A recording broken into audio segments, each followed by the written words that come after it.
Very occasionally in the music business, an artist arrives and you can't believe he or she is real. They are so good, they seem to be flawless. And Michael Jackson was one of those. He changed the face of music, the sound of music, and the industry. Michael's work was able to cross divisions and reach people all over the world. Everyone wanted to be like Michael Jackson, dress like him, sing like him, do the moonwalk, put the glove on the hand. I mean, we all wanted to be him because he was an enigma. We just couldn't understand how he could do all these things. It was almost like he wasn't human. There was a media caricature, Michael Jackson, which is a very kind of simplified version of him. And then there's Michael Jackson, the artist, who, to me, is a lot more interesting.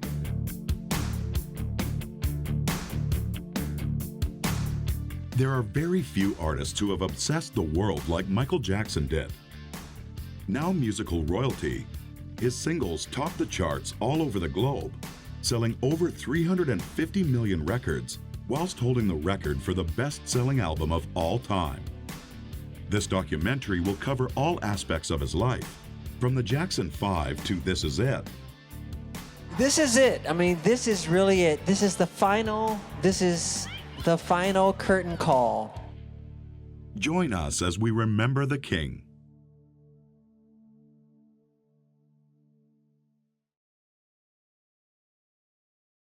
So Michael Jackson was born in August 1958. 8 brothers and sisters, Gary, Indiana, a community where the majority of the population was steel town workers, a part of the country as well that was suffering from high unemployment. His dad, Joseph Jackson, the strict disciplinarian, we all know that, a steel town worker, but also a musician himself in a band called the Falcons. His mother, Catherine, an adoring mum, bringing up all these kids. Michael Jackson's past is a difficult one, it's a complex one. He's the kind of quintessential child star who's kind of pushed into the business, into show business at a very early age.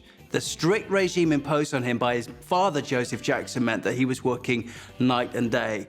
I mean, the background for the Jackson family was very, very modest. Joe Jackson, who managed the band and was also the father in the family, was always very, very certain that he was going to turn his children into stars.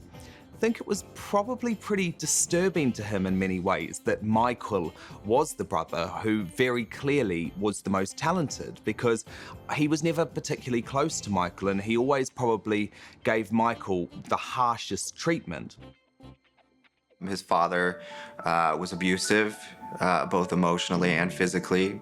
The impact I think that Joe's strictness had on him was very, very, very disturbing. Michael himself talked of the horror of being beaten by his father, whipped was the word, and how his father would sit there as they were rehearsing with a belt, waiting to smack them if they got it wrong. You know, people respond to that kind of abuse differently.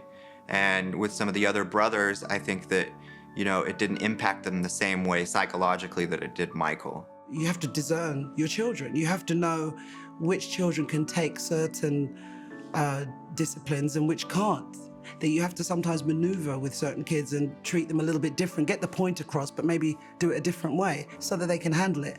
I don't think that Joe ever did that with Michael. He's a very sensitive person. So in other words, when he would chastise the other brothers and the other siblings, they managed to handle that intenseness from the father.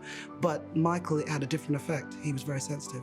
It really hurt him, and he carried it throughout the rest of his life. You know, that his father drove him and pushed him, but never treated him like a son. In fact, they called him Joseph. They didn't call him Dad or Daddy or Father. His name was Joseph, and so it kind of represented that emotional detachment. Every time he would speak about his father, his face would contort. You could see that he was really, really stressed about his experience with his father. Michael has said that there was a sense of joy in these early years. You know, sometimes in the hotels they'd have pillow fights and things like that. But when he reflects on his early years, in spite of the exuberance that you hear coming out of those records, he was sad and he was lonely. What Michael learned very early on in his life was that music and the stage was the place where he felt most at home. There was a reason why he was winning talent shows at the age of 8 in the community, why he transferred with his family to Los Angeles in 1969, because the kid had ridiculous talent. But of course, he was part of a group, the Jackson 5, formed by Father Joe, picked up by Motown Records, and the rest is history.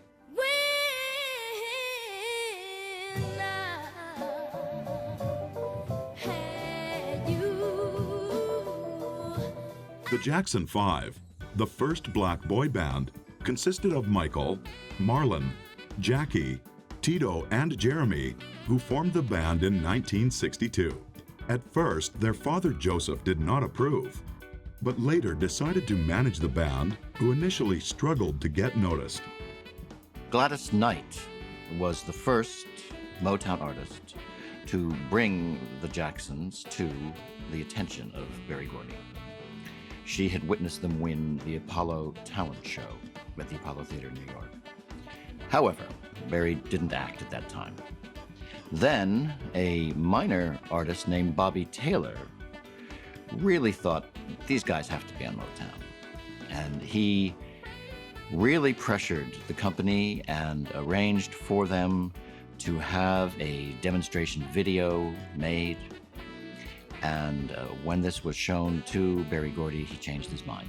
The Jackson 5 were part of this Motown sound, which was fresh. It was for young America. It was supposed to have kind of a crossover appeal. And with the Jackson 5, you know, they came towards the tail end of the Motown era. And they were kind of the first boy band and kind of established that kind of new music that could appeal to young people, that could appeal to black and white. And I think that was kind of the new niche that the Jackson 5 filled.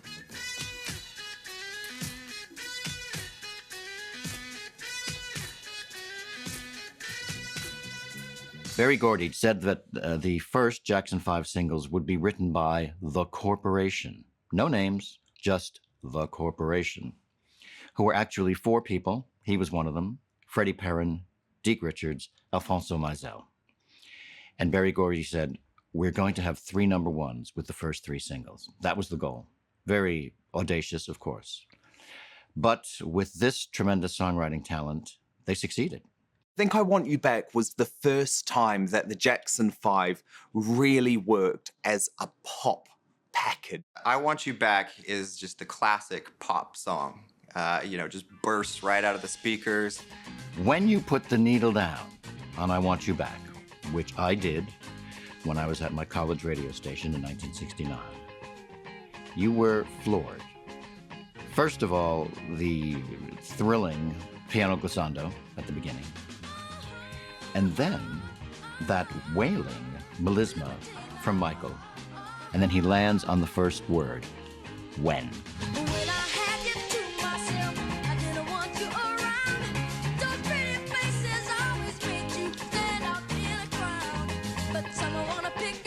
And he had us.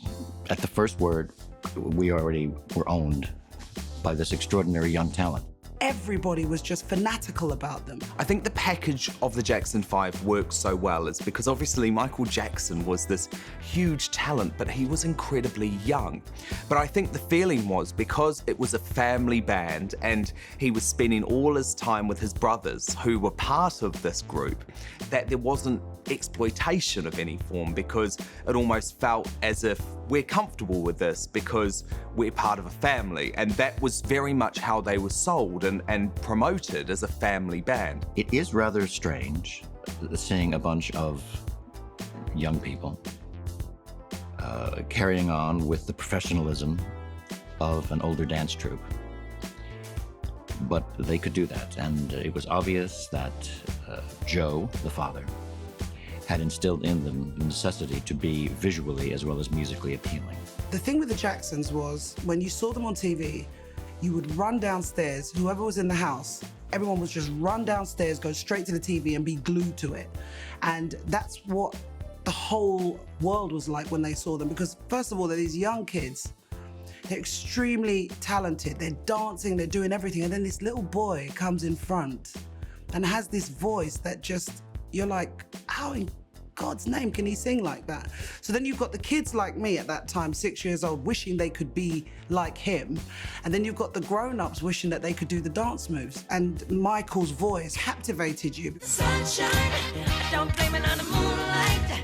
I don't on the good times. Blame it on the boogie. Michael was so talented that immediately, once Joe Jackson started training them and started rehearsing with them and started, putting them in these contests, it became apparent that Michael Jackson was a star.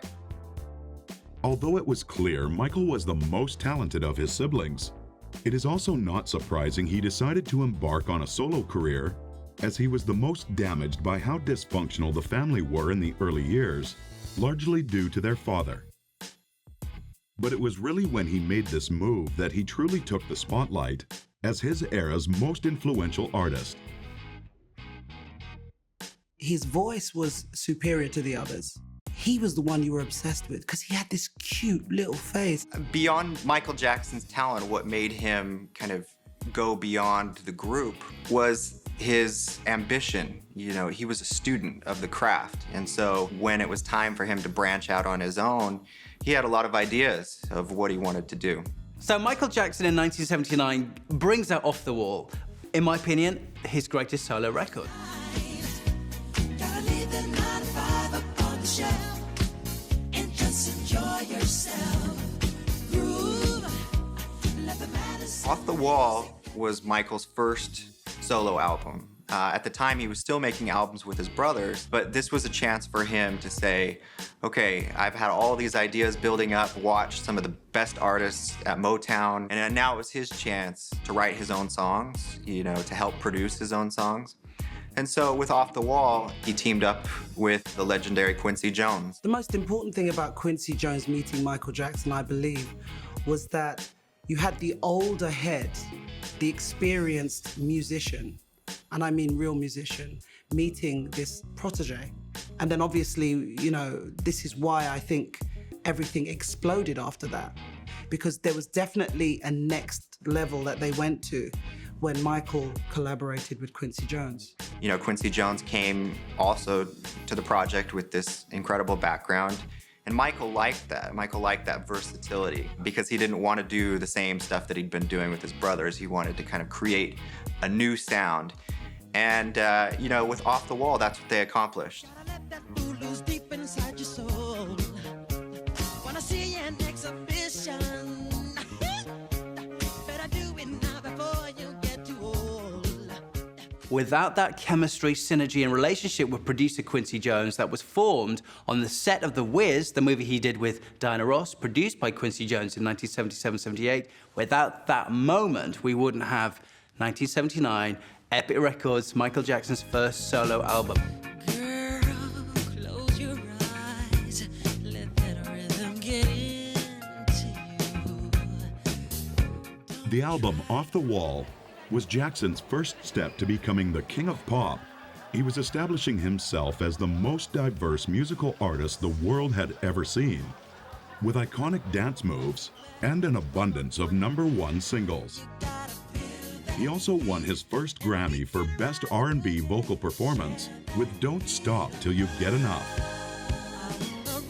Don't Stop Till You Get Enough was such a significant moment in the development of Michael Jackson as a superstar.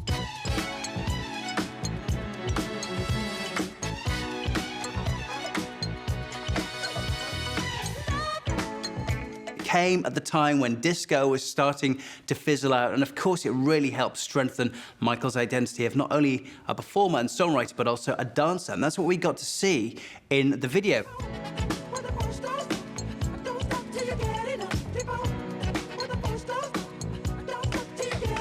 You listen to the demos of that song, and it's just amazing the kind of craftsmanship, at that young age that he already, from watching other people, just had this kind of natural sense of rhythm. And then you add on to that Quincy Jones' incredible production where he brings in all of these kind of studio veterans, and it's just layers and layers of sound, and it's incredible. Out of my life. Damn indecision and curse. since. I mean, this guy was forward-thinking, and there's a reason why he gave us Thriller some 7 years later. Well, if Michael Jackson was a superstar before the release of Thriller, as soon as Thriller released, he almost instantly transformed into a megastar. Now, I've often referred to Thriller as the album that ruined the record business, because even though it is an all-time great classic and is the all-time bestseller, of course, almost no other album comes up to it in terms of quality of tracks. Thriller, I think, by most people's reckoning, will always be regarded as Michael Jackson's creative peak. What he did is surprise everyone by releasing, as the first single from the album, a duet with Paul McCartney, The Girl Is Mine, which was a bit of a soft, mid-tempo ballad, two great iconic stars on one record. It didn't set the world on fire. We were waiting for the big sizzle, and it came with the release of Billie Jean, and he never looked back. She was more like a beauty queen from a movie scene. I said, don't mind, but what do you mean I am the one? Billie Jean, a massive song that's had huge impact and continues to have huge impact. The huge talents of Quincy Jones, who co-produced and co-wrote the track, were obviously very visible. And the lyrical content, Michael always said, was in reference to the groupies that he and his brother encountered while they were members of the Jackson 5. People were crazy about the Jackson 5 and Michael Jackson, so I think he was really surprised that people would react like that. You know, girls would want to have his children, and he was still a kid. I think Billie Jean was speaking about how certain fans would pretty much sort of pretend that they were having his children. And it's such an interesting song because it became this big hit with a very unusual theme. Darker song. It's a song about distrust and anxiety and paranoia. And, you know, Michael was beginning to write songs that maybe got people to dance still, but also that were exploring some of the things that he was experiencing. It's a historic hit for a variety of reasons. One is it forced MTV to play videos by black artists. CBS at the time said, if you don't put Billie Jean on, you're not getting our videos. Because Billie Jean was such a big hit, the public loved it and wanted it, and MTV had to recant. And ever since then, of course, there have been black artists on MTV. Just when you watch the Billie Jean video, there's this kind of mystery about it. You know, it's kind of like this postmodern wasteland, you know, and there's this paparazzi that's stalking Michael, and, you know, he's disappearing under bed sheets, and there's this kind of narrative flow to it. But at the same time, when you get to the end of the music video, there's a lot of questions, but just the atmosphere is so mysterious. The Billie Jean video had a great impact because, first of all, the production values, they're not expensive, were riveting. The lit paving stones, which would light up as Michael passed them, were very eye-catching. The technology and the sophistication of the video in that time when we were still just coming out of black and white TVs, you know, and it was like, whoa, this is amazing.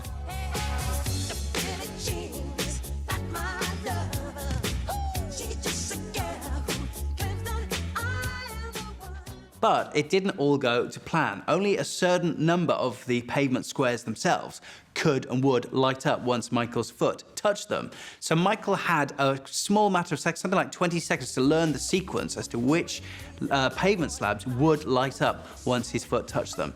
Director said, Michael, are you going to be okay with this? I'm so sorry, because the original plan was that every single slab would illuminate. It was going to be a magical moment. Michael just did his thing. He looked at the director, said, hey, I can do this, and off he went. He did it in one take. So take my strong advice. Just remember to always think twice. Don't think twice. He completely brought the house down and won an Emmy Award for his performance of Billie Jean at the Motown 25 anniversary special. And he moonwalked. Now, he'd been taught the moonwalk by Jeffrey Daniels of the group Shalimar. Michael Jackson had an incredible sense of showmanship. And it took his career to another level.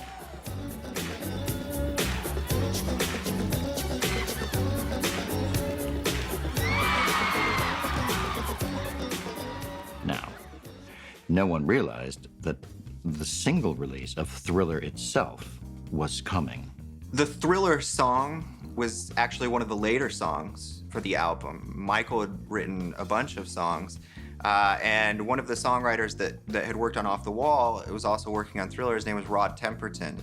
And he was writing a bunch of songs, and one of them was called Starlight. And he presented that to Michael and to Quincy, and they liked it a lot. They changed the title from Starlight to Thriller, try to get just a title that would kind of match the tone of some of the songs that Michael was bringing in. People could not believe that this song was what it was. Everybody was obsessed. You walking down the street, everyone was dressing like Michael Jackson, everyone had the same clothes on. I mean, we're talking, everyone was Thriller. Everyone became Michael Jackson. That's how big a phenomenon it was. It's close to midnight. Something evil's lurking in the dark. And until the music video premiered on music television channels around the world, MTV, Channel 4 in the UK, well, until that moment, Michael was at this level. The album Thriller was here, hovering in the stratosphere. Once Thriller was released, once the world saw that video, he went into orbit and he never looked back. You see a sight that almost stops your heart. You try to scream, but terror takes the sound before you make it. When that video came on TV, you didn't do anything. You didn't make a cup of tea. You didn't speak to anyone. You know, this is the first video that was like a movie. It was, I mean, it was a movie, you know? You were just like, wow. You'd never seen an artist, performer, singer, make a video that's like a movie. It was a phenomenon. Thriller is unlike anything people have seen before because it's not a music video, it's a short film. There are two elements of Thriller which are unforgettable. One is the transformation of Michael from this nice guy bringing the girl home, and then suddenly the eyes light up and he turns into this creature. And then the zombies rise, and there's the dance of the zombies. That fascination with the zombies continues to this day in popular entertainment. I mean, it's been in feature films, it's been on TV, but an absolute classic video. It's 30 minutes long, it's one of the biggest selling music videos of all time, and it's the greatest video of all time. So let me hold you tight and share up together. He was now a veteran performer whose music and choreography had encapsulated the world, who were on tenterhooks awaiting his third solo album, Bad.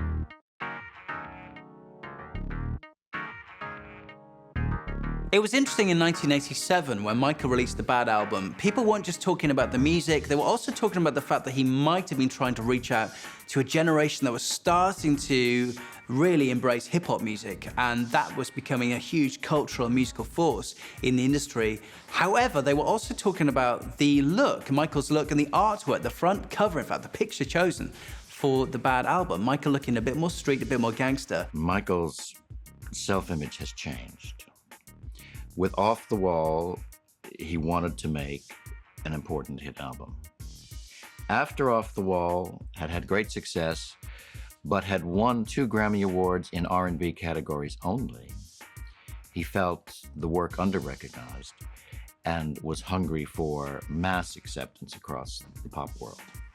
He achieved that with Thriller. So now he's done that professionally, and he's beginning to worry about his personal image. And so he poses on the sleeve of Bad, looking like a tough guy. So what he wanted to do was take more control of his image. He had a much harder image at that time. It was a huge change for everyone. We couldn't believe his image had changed that much. I mean, he looked like a little bit rock star now. Even though, you know, Thriller had some edgier parts to it, there was still this sense that Michael was like a Peter Pan character. But now you think, well, you know, he's as talented as ever, but he's worried about how he's coming across. Michael wanted to come out with a song that was a little bit edgier, and the title track, Bad, was actually intended as a duet with Prince. They met and discussed it. Prince really liked it, and Prince said it would be a #1 hit, but he felt like it was set up for Michael to win. You know, because they were going to do this big music video where they're kind of having a dance off and, you know, all this kind of drama to it. You know, the two kind of big pop icons of the decade. So Prince backed out, and Michael ended up doing it as a solo. At the time, I have to be honest, when I heard Bad, I was a little bit like, I don't know if I'm feeling him doing that when I first heard Bad. But what made me change my mind was the video.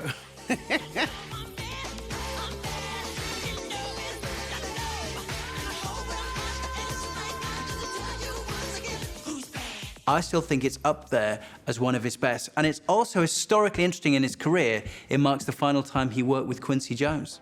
And Quincy got out before the personality problems began. Michael had 13 #1s in America as a solo artist, and 4 with the Jackson 5. And a lot of those #1s came off the Bad album. Michael Jackson was really at the point where he could call the shots. He was already the #1 star in the world. The Bad World Tour had kicked in. The singles were hit records. His music was all over radio stations worldwide. Bad was the #1 selling album of that year. But of course, he wanted to take his career to a whole new area and go to the next level, which he did by starring and producing this movie, Moonwalker. Now, it was never going to win awards, it was never going to win Oscars, but what it did do is showcase the singles from Bad and give him an opportunity to create the iconic and incredible video that was Smooth Criminal.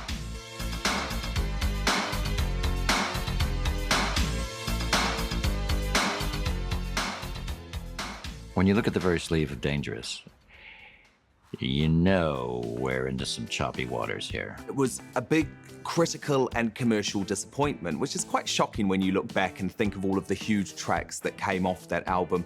Most notably, of course, Black or White, which was the first single, a mega tune.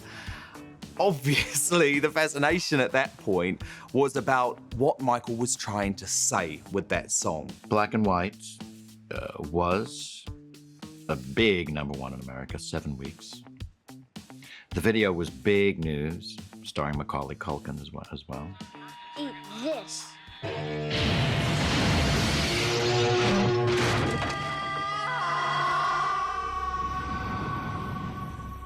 What people often forget with the Black or White video is that it was Michael's most controversial video, and it was censored. You have this main part of it that most people are familiar with, you know, where it's kind of a celebration of diversity, you know, and it's asking for tolerance and just kind of this message that everyone can kind of digest very easily. But what happens after the end of the main music video is a Black Panther kind of sneaks off of the stage, and then Michael's conveying kind of the darker side of the song and of racism.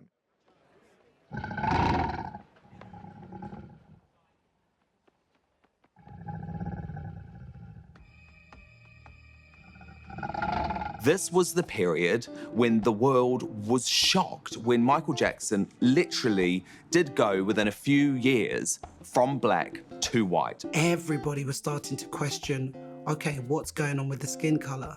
Do you know, this is really odd. I personally believe that no one quite knew if he was actually trying to be white, but they all assumed he was trying to make himself white. And I think it angered a lot of people because people felt he was such a good-looking guy and gorgeous. A lot of us were like upset that he was changing his face. We're like, don't change your face, Michael. We love you the way you are. Now, this was something that he always put down to an illness, some sort of rare disease. There was a lot of doubts about that throughout his life. Where was the proof of this? And actually, many people thought that Michael Jackson, over a period of time, had been bleaching his skin. So this was a real statement for him because he was essentially responding to those criticisms through song and saying, why does it matter if I'm black or white?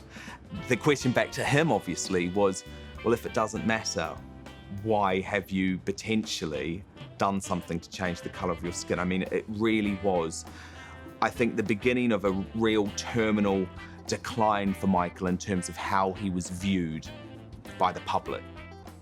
Jackson was highly sensitive and impressionable, and some of the public and most of the media began to turn on him due to his outlandish behavior, such as purchasing a chimpanzee who he named Bubbles and building a giant fun fair to live in, Neverland. In 1988, Michael Jackson set up, built and conceived, I guess, Neverland, which is obviously the place where he would go on to live for most of the rest of his life. It was also, I think, the moment when the world became fascinated with Michael Jackson's personal life. I mean, here was a grown man at the peak of his success who felt the need to live in a huge amusement park. You're talking about a young man who first became successful with his music at 5. So you can imagine his whole life up to that point was about being directed, told what to do, and not really being allowed to find who he was because he was public property from such a young age. So I think Neverland was his creation to have a safe haven away from all of that, and also to finally express how he would like to live his life for the first time without anyone getting in the way. When he first built this park in 1988, it should be said, it wasn't viewed as something that was necessarily overtly negative. It was more a fascination in him. As the years went on, I think Neverland became something that most members of the public and most people in the industry thought was pretty unhealthy and pretty odd. Jackson was having a difficult time with the media, who often focused on his unusual tendencies rather than his immense generosity. He regularly gave vast sums of money to charities and worked extensively with terminally ill and underprivileged children, who he invited to enjoy the wonders of Neverland. It was at this time that his fascination with children became apparent, as he even took several children on tour with him and proposed to adopt a boy and a girl from every continent at one point. Heal the Kids is about doing something about making a difference and trying to help adults and parents realize that it is our power to change the world that our children live in.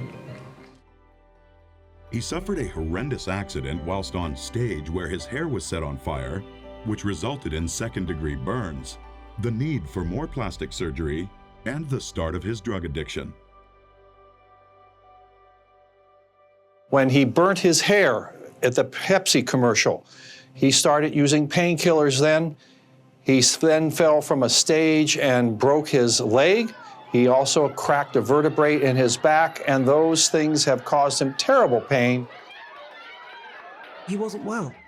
You know, he had some serious illnesses, you know, the vitiligo, he had the burns from the Pepsi ad, and so he had a lot of plastic surgery to reform, you know, parts of his, you know, head and stuff like that. I mean, there was a lot of stuff that was hidden. If you're going to understand why Michael Jackson would have plastic surgery, you've got to understand that he was a human being, not a godlike figure. And he was subject to the insecurities that we all have. Unfortunately, when he was really young, he suffered a lot of abuse, you know, from his father. His father called him Big Nose. So he had, he says two, other people say more, rhinoplasties, that charming term given to nose surgery. And then also Michael admitted to having the creation of a dimple in his chin to look cute. But what he never admitted to was lightening his skin color. I think everyone was very, very concerned. Everyone was just going, what's going on with Michael? Why is he changing the color of his skin? And everyone was starting to think he didn't like being black anymore. When his skin began lightening, people didn't know what to make of it.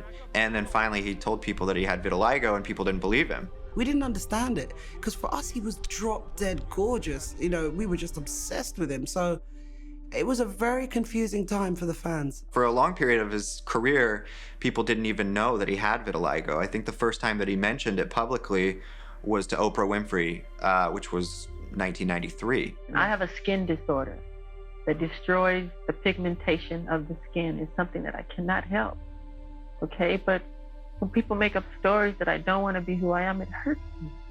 Imagine being somebody that grows up in front of the world and you have this pretty unusual skin condition and people are saying things like, you are ashamed of your race, you know, and you don't want to be black, you're trying to be white. So there were things that were his choice. I mean, the plastic surgeries were certainly his choice, but there were things that weren't his choice. And the skin disorder was not his choice, and it was something that he had to deal with in front of the world. He becomes, to some people, a source of almost godlike virtue and wisdom. To other people, a figure of fun. By the 90s, celebrity life was destroying Michael. The media depicted him as Wacko Jacko. It was in 1993 that things really took a turn for Michael, who was accused of child molestation by one of the children he was closest to. The 1993 allegations was extremely traumatic for Michael. How everything started to go wrong with Michael Jackson was with the child abuse allegations. I think for the first time, people really started to think, what is wrong with Michael Jackson? You're thinking, is it true? Isn't it true? And this was always the general consensus from people that you spoke to was, I'm not sure. And you'd have some people go, I think he did. It's typical. It was this witch hunt. You know, Michael and you know, people that felt like they knew Michael always felt like he was being tried by the media because he was different, you know, because he was unusual, because people didn't know what to make sense of him. So of course he must be a pedophile.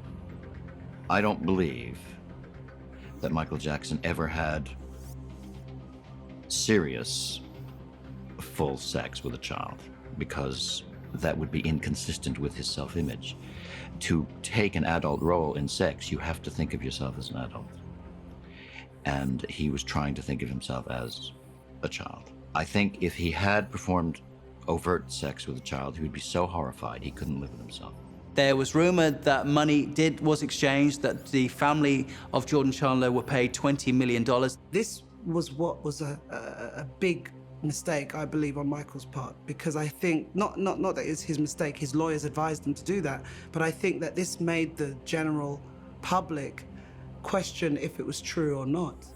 Do you think a father would accept money, that would make it okay, that would make everything all right? It doesn't make any sense. He, in his own words, described it as a humiliating experience. They did a strip search on him, you know, took photographs of him. They had like 70 police officers go through his property. And what made him angry about it is that they never found anything that would indicate that he was, in fact, guilty. There are two relevant facts about Michael Jackson and the subject of pedophilia. One is he did settle a court case with Jordy Chandler for over $20 million. The other is he was never convicted of any criminal offense. We have concluded that because the young boy who was the catalyst for this investigation has recently informed us that he does not wish to participate in any criminal proceeding where he is named as a victim, that we must decline prosecution involving Mr. Jackson. It was his lifestyle rather than his music. That was the thing that the majority of people outside of his diehard fans would tend to focus on. Michael was coming under so much scrutiny that he often needed someone who he could trust to share his life with. And in this case, it happened to be none other than Lisa Marie Presley, of whom he started a relationship with around the time of the allegations.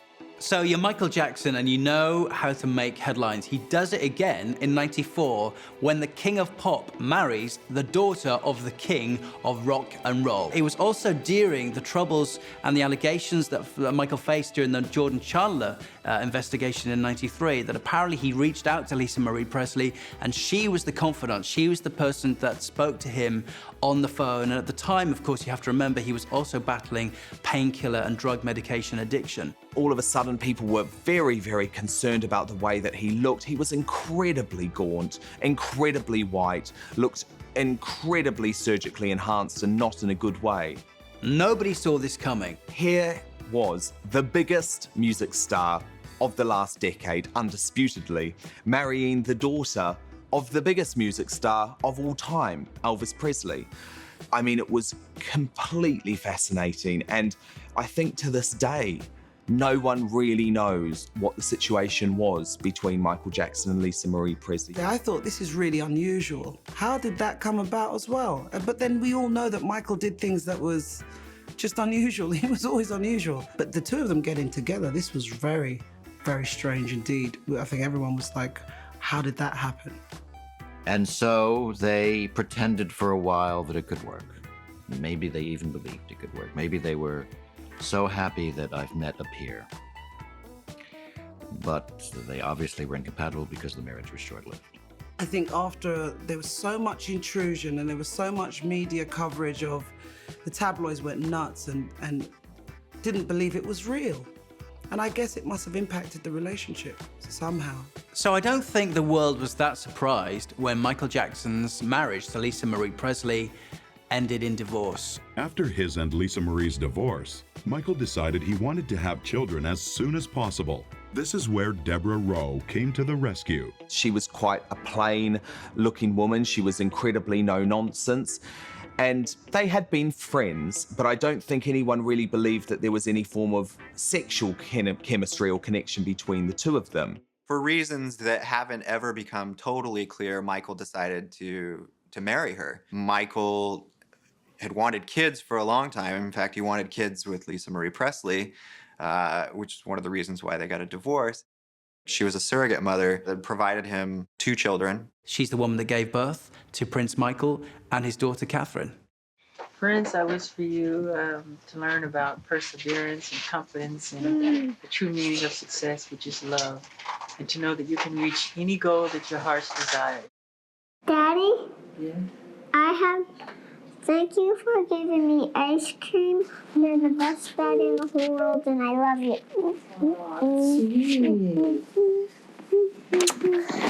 Daddy, thank you for my birthday cake, and I love you so much.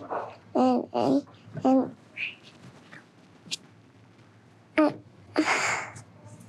I love my daddy so much. By the end of their marriage, which was very problematic and very troubled, it became very clear that Michael had viewed Debbie as the carrier of his children, really. And in the end, she basically signed away her rights to those children. The press really did give Michael a tough time about being a father. However, when he finally released some home footage of him with his children, when we finally got to see footage of him at home with the family at Neverland, I think that it was obvious to all of us what a doting and perfect father he was. Just look at that moment where he was celebrating, I think, with Prince, his eldest son. He'd laid out some sort of puzzle on the floor. He calls Prince over. He sits down with his daddy. He starts playing with the puzzle. Michael starts singing. And it's so obvious that there was a father and son who adored each other.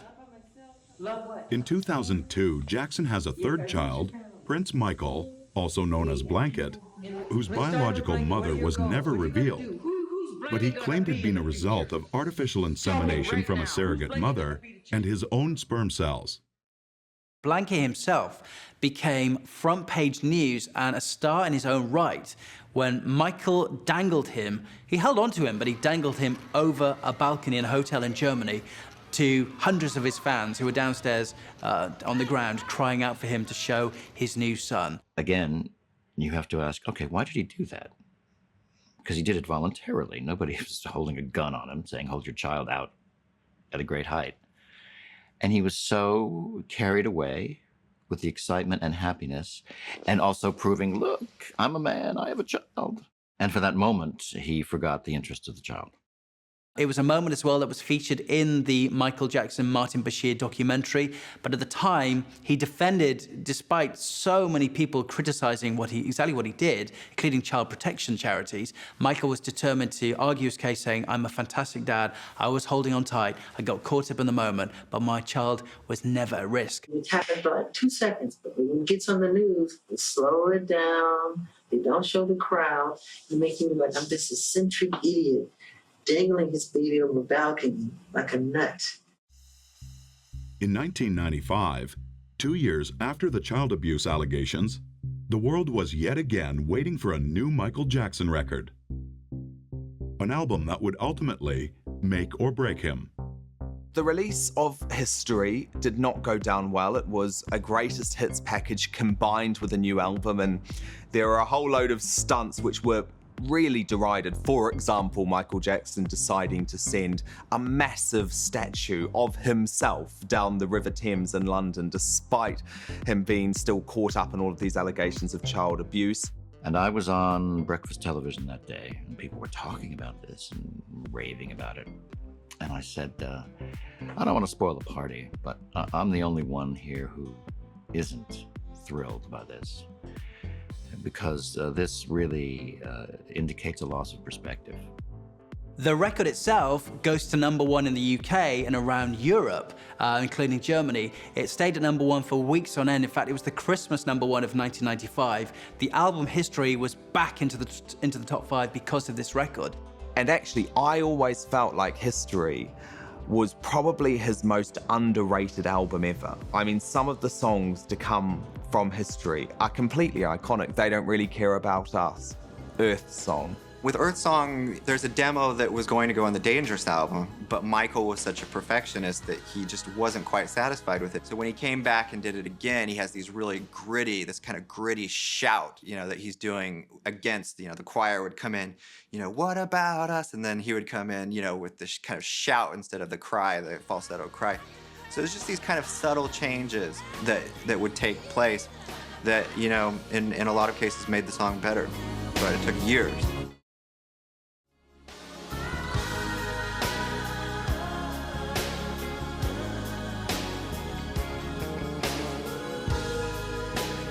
The Earth Song video really was something quite powerful. It had quite an impact. I mean, Michael didn't pull any punches with this video, and of course, the last 2 minutes of the video show the Earth being reversed back to goodness, trees going back up, and the sun shining, and ultimately, Michael Jackson looking like the savior.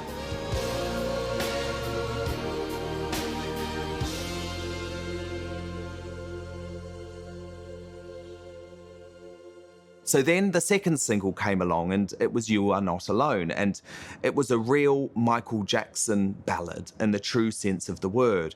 And it did become a huge hit for him, I guess really against all odds, because the music video was incredibly strange. I mean, it featured Michael Jackson almost naked under the sheets with his wife, Lisa Marie Presley. And it was a very odd music video.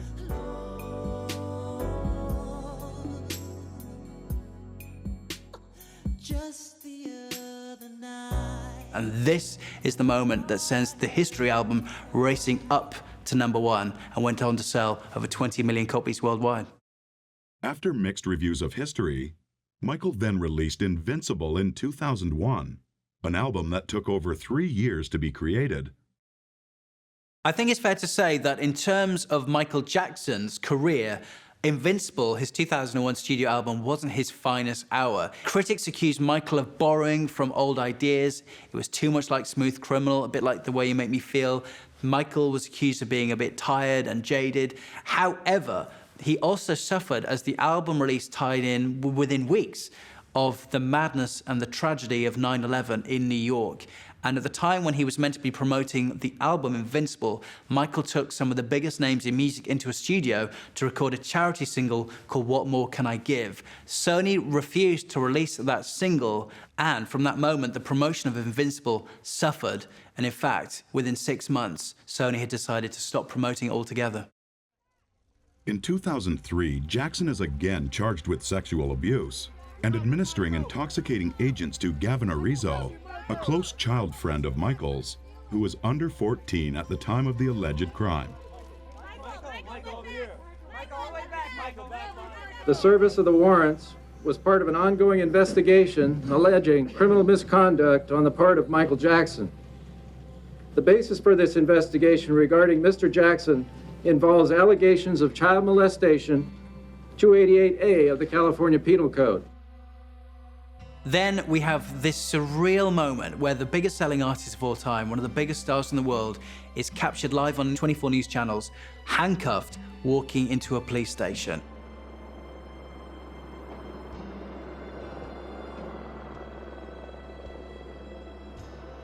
This was his worst nightmare.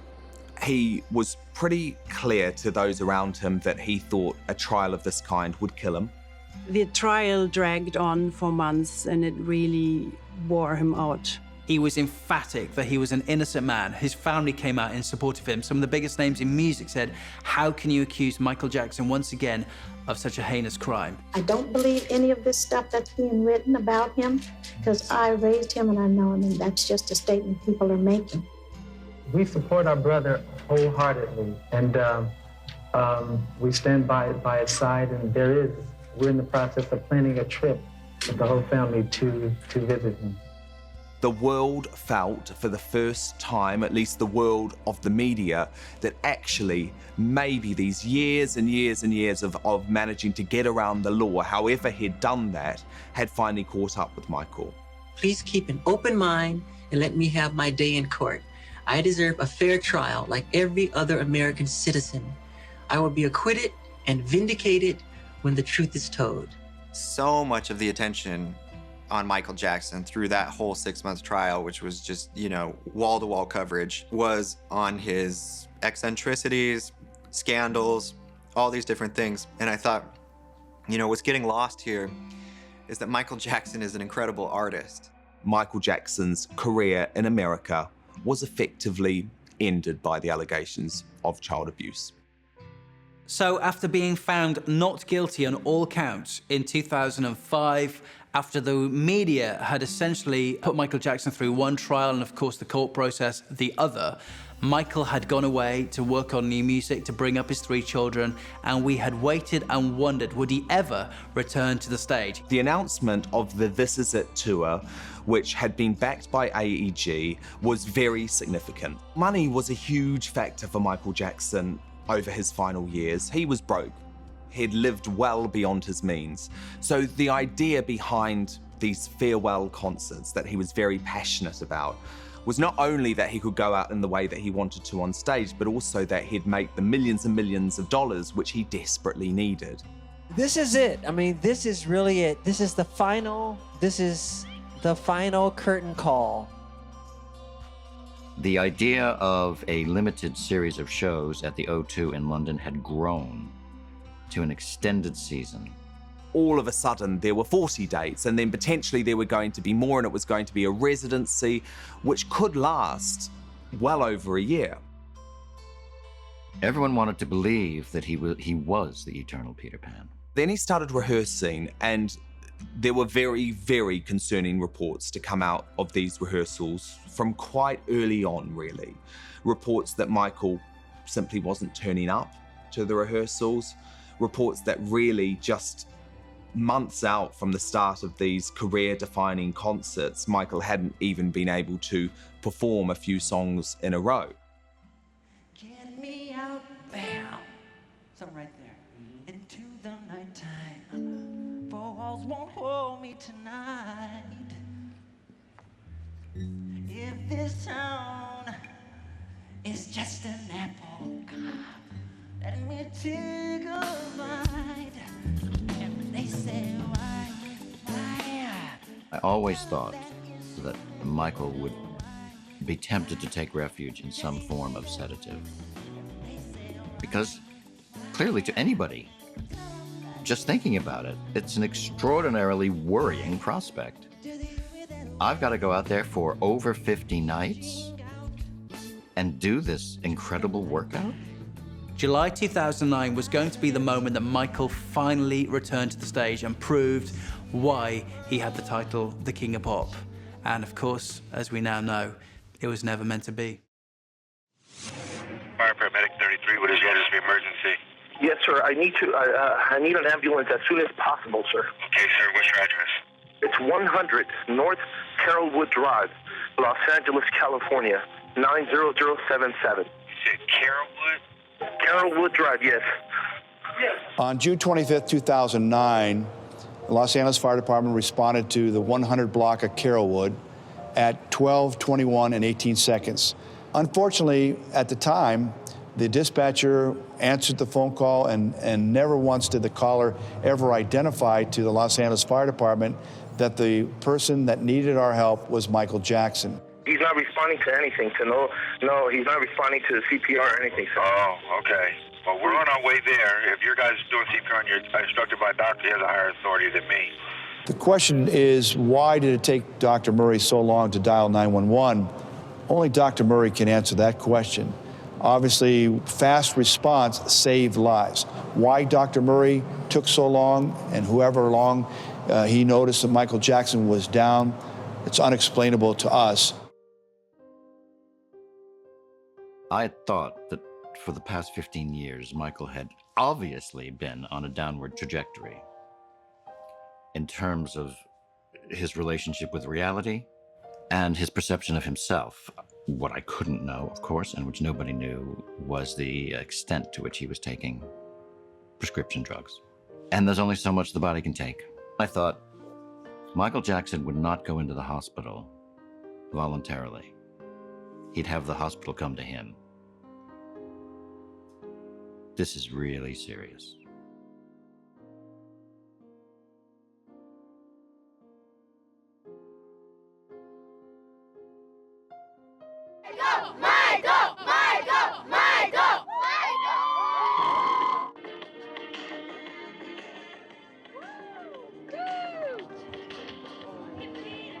I still can't believe it. I mean, he's like the last of one of, I think, God's gifts of innocent, loving person that cared truly about everybody, and there's nobody else like him. This man brought us together, baby. We love Michael Jackson.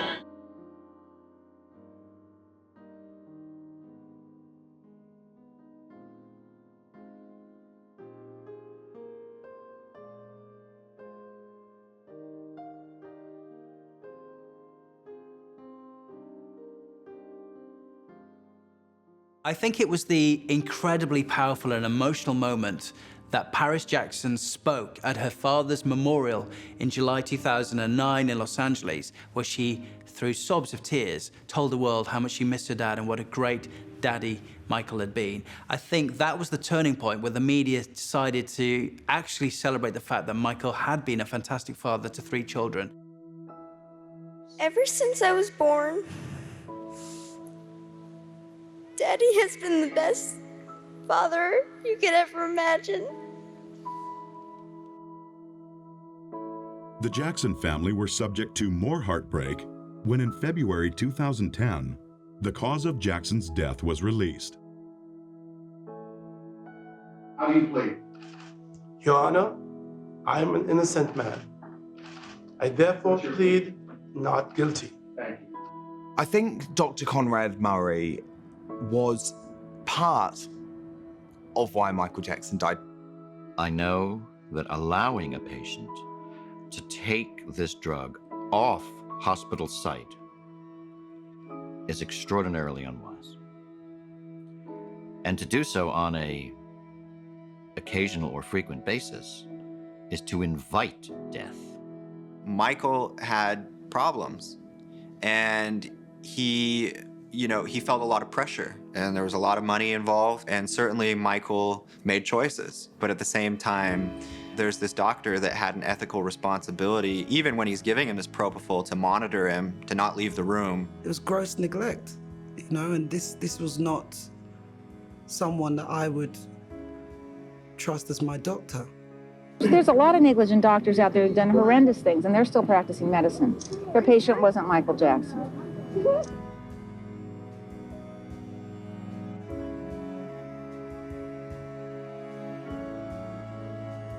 Dr. Conrad Murray knew what he was doing. He knew that the things that were being asked of him weren't ethical. He made his choices, and he has to live with the repercussions. You have to remember, for some people, it's difficult to say no to a superstar. If Michael Jackson wants something, I've got to give it to him, because otherwise I won't be his doctor anymore.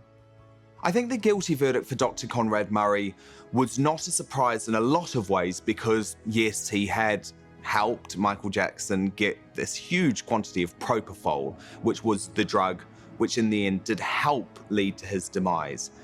I do have a feeling, however, that Michael Jackson was going to get his hands on these legal drugs in any way he possibly could. He was addicted. Jackson often said he felt like the loneliest person in the world. And in 1982, he narrated the storybook album of E.T., the Extraterrestrial, another outsider from children's fiction he identified with, like Peter Pan. He often said, E.T.'s story is the story of my life in so many ways. However, unlike E.T., Jackson never found a true home except on stage, which was, he said in 1979, where I'm supposed to be, where God meant me to be. If ever there was an illustration of the fact that celebrity destroys what it touches, Jackson was it.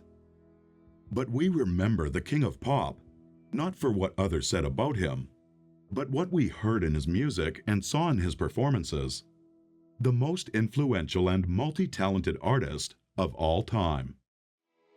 When you talk about Michael Jackson's legacy, I mean, wow, we could talk all day about his contribution. I mean, it's that significant, a complete game changer. When we talk about influence, it's there in the videos, in choreography, in style, in playing the media, in promotion, and in songwriting. Michael Jackson's work resonated for people because of the soul that Michael put into it. And people could feel that. There was something genuine. There was something that just radiated life in his work. So we all know that Michael was the ultimate performer, one of the greatest showmen of all time, but he was also a perfectionist, and he never ever stopped recording, writing songs. I mean, that's what he did whenever he had spare time. He was constantly writing lyrics. He was constantly in the studio. He wanted perfection. He wanted to find the next hit record. So after Michael passed in 2009, a whole new generation of fans were downloading and buying into Michael Jackson's music like never before. I think you saw when Michael Jackson died, something that maybe certain people didn't expect, which is that there was this huge outpouring across the world. He is the greatest selling artist of all time. He's influenced a generation of artists, be it Beyonce, Justin Timberlake, Bieber, Rihanna, some of the biggest names in music today. Whenever I interview these stars, they all talk about one man. They talk about Michael Jackson. Michael's work was able to cross divisions and reach people all over the world. He changed the face of music, the sound of music, and the industry, and the world is a lesser place without him.